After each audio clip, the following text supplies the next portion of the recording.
another Supernatural review, and this is season 14, episode 4, Mint Condition. If you are new here, I do a recap and review of every single episode of Supernatural, so let's get into it. This was a good episode. It's at the top of the good list. We'll see if it ends up there. Hopefully it's not the top. Hopefully it's still on the list, but hopefully we have better episodes of this. It was nice. We've had a lot of serialized episodes. We've had episodes that are kind of was like okay, like ish about. And so it was nice to just have like a regular hunt episode, just like an episode with the boys, just like a regular case. Like this was very much needed. The thing is, like, it was very predictable. It was very easygoing. It was, I love ghosts, but we've had this so many times before. It wasn't too crazy and out there with the idea.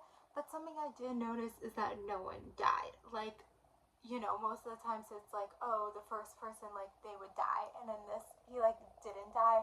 And then the whole thing was to protect him because in this story, like, usually it's like, if this was Supernatural, like, season 3 or 4, whatever, past Supernatural, they would have it be, like, the old owner that died would be going after each one of them.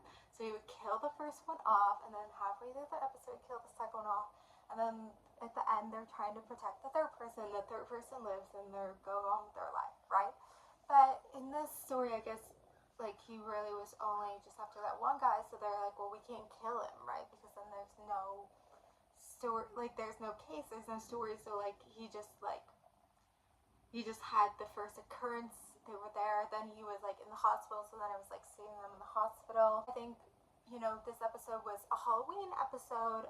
We've had other Halloween episodes before. I think those were a lot better, and, higher whatever, more relation to with Halloween, but it was still nice that they brought in the Halloween element to it, added something extra. They brought in, like, the Halloween movies and in the scary elements with that, and, like, the different figures and things like that.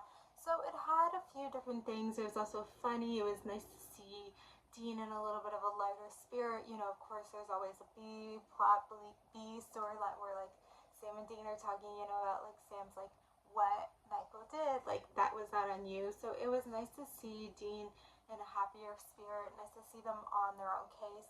And then that girl that was working at the store, she was in season 1, Bloody Mary, and she was like tween then, like, I don't know.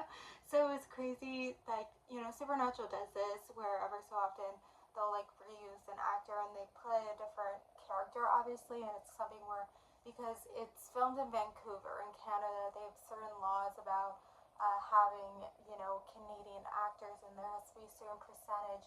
And no offense, but there's, only so many Canadian, like, guest starring actors or whatever it might be.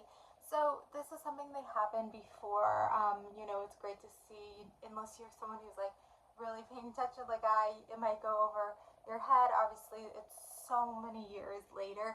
But then I thought it was also funny that they were, like, comparing her to Sam and, like, being like, this is your twin. Yeah, I feel like it's very predictable, whatever, okay episode. If this was, like, season 3 to season 5, like, I don't even think it would make the good list, just because there are, it could have been better, but it was like, how could we make this better? But I think it was just so great to, like, have an episode like this. Like, this was just very much needed, and so that's why it's in the top of the good list. I'm gonna end it here, so thank you guys for watching. Like, comment, subscribe, and bye.